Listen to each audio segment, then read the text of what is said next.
नमस्कार, मी गणेश गायकवाड. आपल्या सगळ्यांचं स्वागत आहे मी मराठी न्यूज मध्ये. आज आमदार रोहित पवार यांच्या अन्नत्याग आंदोलनाचा पहिला दिवस आहे आणि या आंदोलनासाठी सकाळी 11 वाजता रोहित पवार पंढरपूरमध्ये आलेले आहेत.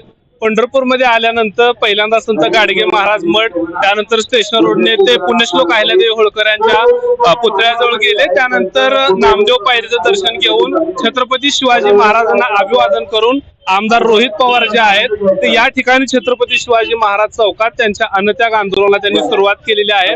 खर तर आज त्यांच्या अन्नत्याग आंदोलनाचा जर विचार केला तर संपूर्ण महाराष्ट्रातून हजारो शेतकरी जे आहेत ते पंढरपूरमध्ये दाखल झालेले आहेत आणि या आंदोलनाचा आता जो काही पाठिंबा आहे तो मिळतो आहे. आमदार रोहित पवार यांच्या आंदोलनात त्यांच्याच पक्षाचे जे काही आमदार आहेत अभिजित पाटील आणि राजू खरे यांनी पाठिंबा दिलेला आहे. त्या दिवसभर या ठिकाणी बसून आहेत. त्यासोबतच राष्ट्रवादी शरद पवार गटाचे खासदार धैर्यशील मोहिते पाटील हे सुद्धा या ठिकाणी येऊन गेलेले आहेत. प्रशासकीय बाजूचा विचार केला तर प्रशासनाकडून सुद्धा जे काही लोक आहेत ती या ठिकाणी येऊन गेलेले आहेत. मात्र त्यांच्यासोबतची जी काही चर्चा आहे ती निष्फळ झालेली आहे. त्यामुळे रोहित पवार आज या ठिकाणी अन्नत्याग आंदोलनावरती ठाम आहेत. खर तर शासन यातून कशा पद्धतीचा तोडगा काढते हे पाहणं उत्सुकाचं आहे. आज रोहित पवार यांच्या अन्नत्याग आंदोलनाचा पहिला दिवस आहे.